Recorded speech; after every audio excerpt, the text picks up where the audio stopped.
नमस्कार। युव तरंग में आपका बहुत बहुत स्वागत और बहुत बहुत अभिनंदन। आज हम बात करेंगे साइबर सुरक्षा के बढ़ते कदम पर।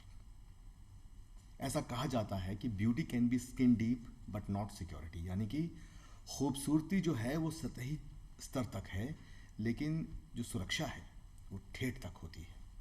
और इस पर बात करने के लिए हमारे बीच में मौजूद हैं खास मेहमान।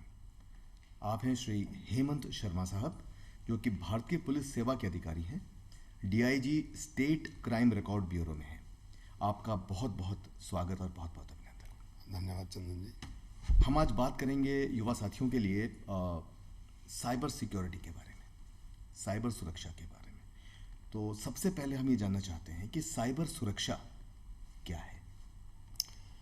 देखिए, साइबर सुरक्षा से पहले साइबर अपराध के बारे में हम जान लें कि कोई भी अपराध जिसमें किसी भी कंप्यूटेशनल प्रोग्राम, किसी उपकरण, तकनीकी उपकरण जिसका प्रयोग हुआ है और उसके साथ कोई ना कोई अपराध घटित हुआ है, वो शायद भारतीय दंड संहिता का हो सकता है, किसी और तरह का अपराध भी हो सकता है, तो उसको हम साइबर क्राइम की श्रेणी में रख सकते हैं जी।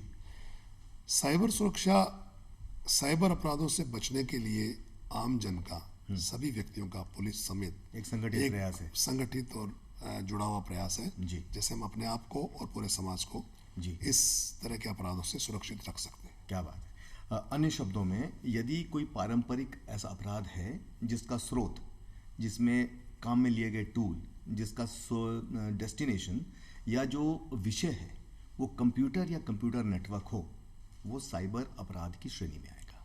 जी, बिल्कुल सही कहा आपने। जी। साइबर अपराध एक बहुत बड़ा विषय है और पूरे विश्व में इसके जो अपराधी हैं वो मौजूद हैं। तो किस किस प्रकार के जो है साइबर अपराध पाए जाते हैं? देखिए, साइबर अपराध को किसी विशेष श्रेणी में बांधना तो संभव नहीं है, पर मैं कुछ अपराध आपको जैसे उदाहरण देके बता सकता हूँ। जैसे आइडेंटिटी थेफ्ट। जी, आइडेंटिटी थेफ्ट। हाँ, जहाँ आपके क्रेडेंशियल्स चुरा के और कोई व्यक्ति आपका रूप टेक्नोलॉजिकल प्लेटफॉर्म पे धारण करके या तो आपके बारे में या आपकी तरफ से एक्सटॉर्शन या कोई अफवाहें फैलाने का, इस तरह का काम कर सकता है। फिर जो फ्रॉड्स जो होते हैं जिनमें आपके धन का लेन देन, अच्छा, किसी भी ऑनलाइन फ्रॉड्स, एटीएम फ्रॉड्स, आपसे बैंकिंग फ्रॉड्स, नौकरी के नाम पे फ्रॉड्स। फिर आपका आता है कि जो आपके सोशल मीडिया प्लेटफॉर्म्स हैं, इन पे आपके साथ में किसी तरह की फ्रॉड्स, किस तरह की बुलिंग, स्टॉकिंग, ये सब भी साइबर अपराध की श्रेणी में आते हैं। जी। और फिर जो आपके यूँ कहना चाहिए कि ऑनलाइन जितने भी आपके सेलर्स हैं, वेंडर्स हैं, जैसे प्लेटफॉर्म्स हैं, उनके नाम पे आपसे ठगी करना। अच्छा। उनके माध्यम से, क्रय विक्रय के माध्यम से आपको किसी आर्थिक नुकसान का भागीदार बनाना, ये भी एक साइबर क्राइम का उदाहरण है। जी जी। अमूमन ये देखने में आता है कि जो युवा साथी हैं वो ज़्यादा समय व्यतीत करते हैं इंटरनेट पे, मोबाइल्स पे, लैपटॉप्स पे और सोशल मीडिया पे भी बहुत समय व्यतीत करते हैं। तो जो हमारे युवा साथी हैं, जो जितना ज़्यादा इस्तेमाल करेगा नेट का या कंप्यूटर का, उसकी संभावना ज़्यादा होगी साइबर अपराध की। ऐसा मानते हैं? हाँ, बिल्कुल आपने सही कहा। देखिए, जितना हम अपना समय सोशल मीडिया और कंप्यूटर और इन पे लगाएंगे, उतना हमारा एक्सपोजर ज़्यादा होगा। तो यदि यहाँ पे हमने आवश्यक सावधानी नहीं बरती जी।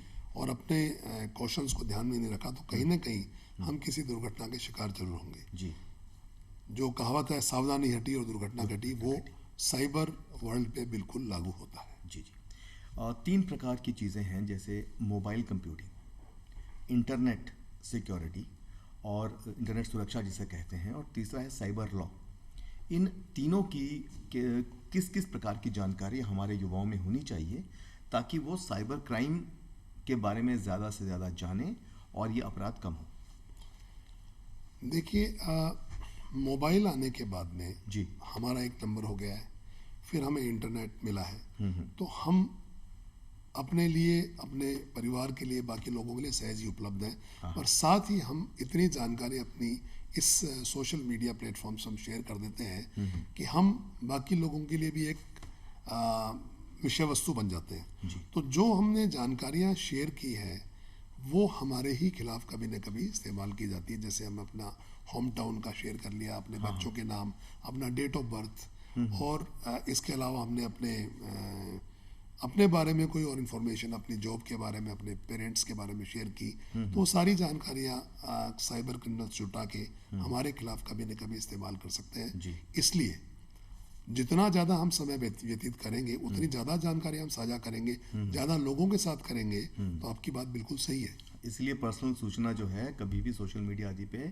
शेयर नहीं करें। बिल्कुल, और शेयर करने की कोई आवश्यकता भी नहीं महसूस करता मैं। हाँ, सोशल मीडिया में जाने से पहले या कोई नया ऐप काम में लेने से पहले, कोई नया सॉफ्टवेयर इस्तेमाल में लेने से पहले किन किन बातों का ध्यान रखें? ये देखा जाता है कि हमारे जो युवा हैं कई बार सावधानी नहीं बरतते। उदाहरण के तौर पे उनका मोबाइल लॉक नहीं होता, या कई बार ब्लूटूथ ऑन रहता है, या कई बार वो लोग जो है सेव द रिकॉर्ड जब कहा जाता है तो सेव कर जाते हैं किसी अननोन प्लेस पर, अननोन जगह पे चार्ज कर लेते हैं।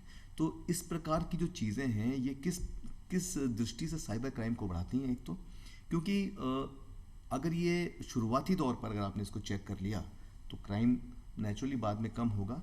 और युवाओं को किन किन बातों का, जो डूज एंड डोंट्स हैं साइबर क्राइम के, क्या करें क्या नहीं करें, ताकि एक तो साइबर क्राइम कम से कम हो और नहीं के बराबर हो, और अगर होता है किसी तरह से क्राइम घट जाता है, घटित होता है, उस स्थिति में युवा क्या करें? देखिए, साइबर क्राइम से अपने आप को और सभी लोगों को बचाने के लिए, एक तो जैसा मैंने पहले कहा कि अपने बारे में जितनी भी कम जानकारी आप सोशल मीडिया और इंटरनेट पे शेयर करेंगे, वो आपके लिए ठीक रहेगी जी। क्योंकि इंटरनेट पे कोई भी चीज़ जो हमने शेयर कर ली है आज, वो कभी भी डिलीट या इरेज नहीं होती। जी। उसके फुटप्रिंट्स हमेशा इंटरनेट पे विद्यमान रहते हैं। जी। तो व्यक्तिगत जानकारियाँ, जैसे आपकी डेट ऑफ बर्थ है, आपका होम टाउन का है, अपने बच्चों के नाम है, अपने पेरेंट्स के नाम है, वाइफ का नाम है, जी। जी। इन सब चीज़ों को हम शेयर नहीं करें। इसका जो कारण मैं आपको बताना चाह रहा हूँ वो ये है कि आमतौर पे हम अपने जो पासवर्ड्स रखते हैं, हाँ हाँ। वो अपने नाम, अपने डेट ऑफ बर्थ, अपने बच्चों के नाम, अपने परिवार में किसी प्रेमीजन के नाम, अपने होम टाउन, अपने स्कूल्स, इनसे कोई कॉम्बिनेशन मिला के रखते हैं जी। और इनको साइबर क्रिमिनल्स बड़ी आसानी के साथ क्रैक कर लेते हैं। क्रैक कर सकते हैं, परमुटेशन और कॉम्बिनेशन। ठीक बात। तो साइबर क्राइम से बचने का एक सबसे इम्पोर्टेंट तरीका तो कम से कम जानकारी शेयर करें। दूसरा, पासवर्ड पॉलिसी हमारी स्ट्रॉन्ग होनी चाहिए। हमें स्ट्रॉन्ग पासवर्ड रखने चाहिए और वो आपके परिवार के, आपके नाम, डेट ऑफ बर्थ, इनसे दूर होने चाहिए। और समय समय पे इनको हम चेंज भी करते रहे। और एक पासवर्ड मैनेजर का भी प्रयोग करना चाहिए। साथ साथ समय समय पे इनको हर 3 महीने, हर 6 महीने हम चेंज कर दें, और कभी भी इनको शेयर नहीं करें। इवन अपने क्लोजेस्ट रिलेटिव्स या फ्रेंड से भी शेयर नहीं करें, क्योंकि कहीं ना कहीं वो आगे शेयर होने की संभावना रहेगी। जी, ये आपने बहुत अच्छी बात बताई। बात करते हैं कोविड काल की। कोविड के समय में कंप्यूटर, मोबाइल, इंटरनेट का इस्तेमाल बढ़ा है, और उसी अनुपात में जो है साइबर अपराध भी बढ़े हैं। नए नए मामले, ऑनलाइन फ्रॉड, बैंकिंग फ्रॉड, खासकर जो हमारे बच्चे हैं, टीनेजर्स हैं, हमारी बहनें, माताएं हैं, वृद्धजन है परिवार में, उनके साथ देखा गया है कि कई बार इस प्रकार के क्राइम्स हुए हैं, और बड़ी सहजता से उनको फ़ोन आता है और वो बता देते हैं मेरा पिन नंबर ये है, अकाउंट नंबर ये है, या जो कोई ऐसा मेल आता है जिसका अटैचमेंट वो बिना किसी कारण के खोल देते हैं और स्पाईवेयर या रैंसमवेयर इंस्टॉल हो जाता है।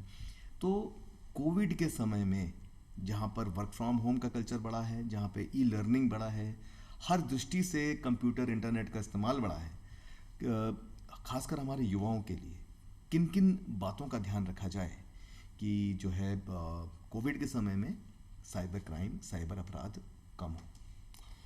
देखिए, एक अनुमान के अनुसार कोरोना काल के दौरान साइबर अपराधों में, खास तौर से फिशिंग जैसे अपराधों में, जहां एक फेक वेबसाइट के माध्यम से लोगों को ठगा जा रहा है, उनकी जानकारियां एकत्रित की जा रही है, जी। 350% की वृद्धि हुई है। अच्छा। तो एक तो किसी भी वेबसाइट जो ट्रस्टेड नहीं है, जिनके बारे में आपको पता नहीं है, अपने को खोलनी नहीं चाहिए। दूसरा, ये बात ध्यान में रखें कि दुनिया में कुछ भी फ्री नहीं है। जी। तो यदि आपको कोई चीज़ फ्री में या सस्ते दामों पे ऑफर करे, तो तुरंत सावधान हो जाएं। जी। तीसरा, कभी भी कोई कंपनी, बैंक या कोई सिक्योरिटी कंपनी या इंश्योरेंस आपको कभी किसी चीज़ को पूछने के लिए कॉल नहीं करेगी। तो यदि किसी ने आगे से कॉल किया है तो आप मान के चले कि आपको किसी न किसी दाल धोखे में का कुछ काला शिकार है। जी करने की कोशिश की जा रही है। जी जी। तो बिल्कुल उसका दूर रहें उस चीज़ों से। और बाकी जो कोरोना काल में आपको कोरोना, कोविड-19, कोविड के नाम से सैकड़ों वेबसाइट्स मिल जाएंगी जिनमें आपकी व्यक्तिगत जानकारी एकत्रित करके आपको लूर करके कहीं ना कहीं ठगने का प्रयास किया जैसे जाएगा। पीएम केयर फंड के साथ हुआ, कई सारे फर्जी ऐप उसके एब्सोल्युटली। तैयार। तो और दूसरे जो एप्स, खास तौर से अभी कई देशों में फ्रॉड्स काफ़ी बने हैं, तो फ्रॉड एप्स बन के और आपकी जानकारियां एकत्रित करके आपको कहीं ना कहीं या तो कहीं बुलिंग का शिकार बनाएंगे या आपका डेटा को एक्सटॉर्शन का शिकार या बनाएंगे, स्टॉकिंग का शिकार बनाएंगे। स्टॉकिंग का शिकार बनाएंगे। तो इन सब चीज़ों से बचने के लिए ज़रूरी है कि हम किसी अनट्रस्टेड स्रोत से न तो किसी वेबसाइट को खोलें, न कोई ऐप डाउनलोड करें, न किसी लिंक को खोलें। जी। और कभी भी अपनी कोई ओटीपी, कोई पासवर्ड, कुछ भी शेयर करने की हमें कभी आवश्यकता नहीं है। कोई नहीं पूछता है। इसमें शायद ये भी है कि जो फर्जी साइट्स होते हैं, फ्रॉड करते हैं, उनके स्पेलिंग मिस्टेक्स भी देखने में आता है कि उनके वेबसाइट में या उनके मेल में आपको स्पेलिंग मिस्टेक्स मिलेंगे। और कोई भी ऑथेंटिक जो विभाग होगा या संस्था होगी आपसे पिन नंबर नहीं मांगेगी, आपको पैनिक में नहीं लाएगी। तो इन बातों का ध्यान रखा जाना चाहिए। एब्सोल्युटली। पिन तो आपसे कभी भी कोई आज तक क्योंकि मैं काफ़ी एक्टिव ऑनलाइन यूज़र भी हूँ, पर आज तक कभी किसी कंपनी ने आगे होके कभी कोई फ़ोन नहीं किया। जो भी मुझे जानकारी चाहिए मुझे खुद ही फ़ोन करना पड़ता है। जी जी, आपने बहुत महत्वपूर्ण जानकारी बताई। सर, ये देखने में आता है कि जो युवा साथी हैं हमारे, वो लोग महंगे गैजेट्स खरीदते हैं, मोबाइल्स हैं, लैपटॉप्स हैं, उसकी जानकारी प्रॉपर नहीं रखते, उसमें वैक्सीनेशन नहीं होता, मतलब उसके अंदर चेक्स नहीं होते, लॉक नहीं करते उसको सर्वेलेंस पे नहीं लगाते। और परिणाम ये होता है कि वो जो पर्टिकुलर डिवाइस है वो किसी तरह से हैक हो जाता है या किसी प्रकार का क्राइम उस पर घटित हो जाता है। तो युवाओं के लिए, हमारे जो युवा साथी हैं जो बहुत एनर्जेटिक हैं, बहुत ज़्यादा तत्पर हैं इंटरनेट और कंप्यूटर के लिए, उनकी कैपेसिटी बिल्डिंग यानी कि उनकी ट्रेनिंग करने के लिए कि भाई internet, cyber security, cyber crime, इनके बारे में सारी जानकारी, सारी चीज़ों को मालूम करने के बाद ही इसका इस्तेमाल किया जाए, ये हम कैसे इंश्योर कर सकते हैं? देखिए, मेरा जो मोटो है कि technology is a good servant but a bad master. अच्छा। सो टेक्नोलॉजी, जैसा आपने कहा, महंगे गैजेट्स, महंगे कंप्यूटर्स, इन सब को यदि हम इस्तेमाल करना नहीं जानते हैं तो उनको खरीदना नहीं चाहिए, नंबर एक। दूसरा, यदि हम उनको इस्तेमाल करना जानते हैं तो उनके बारे में हमें पूरी जानकारी होनी चाहिए, पूरी रिसर्च करनी चाहिए, उसकी सारी सेटिंग्स को अंदर जाके हम देखने की स्थिति में हो, और उसमें face ID, fingerprint, touch ID, इसके अलावा जो आपके न्यूमेरिकल और अल्फा न्यूमेरिकल लॉक्स की है उनका हमें उपयोग करना चाहिए। साथ ही एप्स जितने कम हो हम डाउनलोड करें, जितनी आवश्यकता हो। और यदि हमारा काम निकल गया हो ऐप से तो डाउनलोड करने के बाद में उसको तुरंत डिलीट भी कर देना चाहिए, क्योंकि वो उसकी कंटिन्यूस प्रेजेंस कहीं ना कहीं हमारे लिए हानिकारक आगे जाके हो सकती है। जी जी। और अपने मोबाइल्स को जो हम लॉक्स लगाते हैं उनके पासवर्ड्स, वो लॉक्स भी गैसेबल नहीं हों, ये कोशिश करें। और उनको भी समय समय पे हम बदलते रहें। लिंक्स को नहीं खोलें अनट्रस्टेड सोर्स से, या व्हाट्सएप पे या किसी और सोशल मीडिया प्लेटफॉर्म पे कोई लिंक आता है उसको बिल्कुल नहीं खोलें, क्योंकि वो लिंक्स होते ही इसीलिए है कि उनसे एक प्रोग्राम रन होता है और वो आपके मोबाइल को, उसकी सारी जानकारियों को हैक कर लिया जाता है। उदाहरण के तौर पे इनकम टैक्स डिपार्टमेंट के रेफरेंस में ऐसा होता है, ईएमआई पे करने के लिए आपको अटैचमेंट दे दिया और आपने उसको जो है बिना बात के क्लिक कर दिया और वो सारा सॉफ्टवेयर इंस्टॉल हो गया, फिर रैंसमवेयर मान लें उसको, मालवेयर मान लें उसको, कई प्रकार के अटैक उससे हो सकते हैं। तो ऐसा उनको नहीं करना चाहिए। बिल्कुल जी। और एक और चीज़ मैं ऐड करना चाहूँगा कि जैसे हमारे सभी मोबाइल्स में, कंप्यूटर्स में आजकल फेस टाइम या सामने वाला कैमरा होता है। हाँ हाँ। तो इस तरह के जो मेलवेयर और ये जो आपके हैकर्स हैं, वो जनरली आपके एक माइक्रोफोन और आपके कैमरे को एक्टिवेट कर लेते हैं, आपको कभी पता नहीं चलता। जी। तो मेरा सजेशन ये भी है कि बार बार इसको चेक भी कर लें और जहाँ तक हो सके कैमरे को कवर रखें जब तक उसका इस्तेमाल नहीं करना। बिल्कुल, बहुत अच्छा आपने बताया। सर, कई बार देखा जाता है कि तमाम सावधानियों के बावजूद जो युवा साथी है हमारा, वो साइबर अपराध का शिकार हो जाता है। यदि कोई हमारा युवा साथी साइबर अपराध का शिकार होता है तो वो किस प्रकार से उसकी शिकायत करे, क्या क्या साथ में इनक्लोजर्स दे और कैसे अपनी समस्या का समाधान करे? देखिए, इसमें मैं थोड़ा सा पहले से सावधान रहने की बात करूंगा कि जब भी हम कोई भी ट्रांजैक्शन इंटरनेट के माध्यम से या मोबाइल फ़ोन या किसी ऐप के माध्यम से कर रहे हो, तो उसके पूरा रिकॉर्ड हमें हमेशा रखना चाहिए। जैसे हम चैटिंग कर रहे हो या ईमेल्स रख रहे हो, तो उन्हें हमें डिलीट तुरंत नहीं करना चाहिए। दूसरा, उनका जब कभी हमारे साथ में मान लीजिए कोई चीटिंग या किसी तरह का अपराध हो जाता है, तो जो भी उसके साइबर लॉग्स हैं, हाँ। हमने कब किससे कितनी चैटिंग की, क्या चैट किया, क्या बात हुई, क्या ऑफर्स आई, कैसे हमने रिप्लाई किया, इन सब चीज़ों की किस वेबसाइट से आया, क्योंकि उससे आईपी एड्रेस और बाकी सब चीज़ें पुलिस को इन्वेस्टिगेशन में सहायता करती है। तो वो सारी जानकारियाँ जब हम किसी जगह, स्पेशली जो हम बात कर रहे हैं कि कहाँ रिपोर्ट करें, तो मैं बता दूं कि जयपुर में साइबर पुलिस स्टेशन है जहाँ पे साइबर क्राइम से संबंधित जितने भी अपराध हैं उनको हम रिपोर्ट कर सकते हैं। पर इसके अलावा जयपुर के अलावा राजस्थान के हर जिले में सभी थानों में हम अपने साइबर क्राइम की रिपोर्ट दे सकते हैं। जनरली एक थाना वहाँ नोडल थाना होता है जहाँ पे उनका इन्वेस्टिगेशन होता है। जनरली काफ़ी सीनियर लेवल के ऑफिसर्स का इन्वेस्टिगेशन करते हैं, लेकिन आप कहीं भी रिपोर्ट कर सकते हैं। इसके अलावा केंद्र सरकार द्वारा, भारत सरकार द्वारा साइबर क्राइम का एक पोर्टल है। जैसे आप गूगल करेंगे cybercrime.gov.in जो साइट है, जो है, हाँ। उस पर आप कोई भी चीज़ रिपोर्ट करेंगे तो वो संबंधित स्टेट को concern cyber crime police station को आ जाएगी, हाँ। और फिर वहाँ से आपको कॉल आके आगे की कार्रवाई उसमें होगी। हाँ। पर फिर भी मैं ये कहूँगा कि इससे बचना चाहिए। अपनी तैयारी इस तरह की हो कि हम साइबर क्राइम का शिकार नहीं हो। जी जी, आपने बहुत अच्छी बात बतलाई। इसके अलावा राजस्थान जो है उसका जो क्या परिदृश्य है साइबर अपराध के बारे में? उदाहरण के तौर पे मेवात इलाके से बहुत सारे जो इस प्रकार के क्रिमिनल्स हैं वो पाए जाते हैं। जामताड़ा तो आप जानते ही हैं, झारखंड में जो जगह है वहाँ पर जो है मास्टरमाइंड लोग काफ़ी सारे साइबर क्रिमिनल्स के रूप में मौजूद हैं। राजस्थान में किस किस प्रकार के जो साइबर अपराध देखे गए हैं? और चूँकि आप SCRB को भी हेड करते हैं, तो स्टेट क्राइम रिकॉर्ड ब्यूरो की तरफ से आप इनको जो है किस प्रकार से इसका विश्लेषण करते हैं? देखिए, वैसे तो साइबर वर्ल्ड पूरी दुनिया के लिए खुला है, हाँ, हाँ। और कोई ज्योग्राफिकल बाउंड्री इसकी हम तय नहीं कर सकते। पर ये बात सही है कि जामताड़ा, राजस्थान का मेवात क्षेत्र से इस तरह की काफ़ी घटनाएं जो साइबर क्रिमिनल्स वहाँ एक्टिव है और लोगों को किसी न किसी तरह से प्रलोभन दे के, OTP पूछ के, पिन पूछ के, या कोई जो आपके सोशल मीडिया साइट्स होती है या आपकी वेंडिंग साइट्स होती है, OLX और इस तरह की चीज़ों पे उनको किसी तरह का प्रलोभन देके काफ़ी फ्रॉड्स की बात सामने आई है। हाँ। तो इन सब चीज़ों से चूंकि एक लालच में नहीं अगर हम पढ़े और हमें इतना पता हो कि हमारी जानकारी हमें किसी को नहीं देनी है, तो काफ़ी हद तक हम बचाव कर सकते हैं। जी। जहाँ तक एनालिसिस की बात है, साइबर क्राइम्स में राजस्थान बहुत ज़्यादा अभी इतना, हम नेशनल लेवल पे बात करें तो इतना शिकार या इतनी साइबर क्राइम की घटनाएं हमारे यहाँ नहीं हुई हैं। हो सकता है इसमें रिपोर्टिंग की कमी हो, क्योंकि अवेयरनेस का अभाव भी हो सकता है, और हो सकता है कि राजस्थान में अभी साइबर क्राइम उतने नहीं बढ़े जितने बड़े शहरों, खासतौर से जो आपके मेट्रो सिटीज़ हैं, बम्बई, दिल्ली और इस तरह के जो जगह हैं वहाँ ज़्यादा हो। पर फिर भी मैं ये कह सकता हूँ कि साइबर क्राइम के मामले में राजस्थान अपेक्षाकृत एक ज़्यादा सुरक्षित राज्य है। जी जी, आपने ये बहुत अच्छी बात बताई।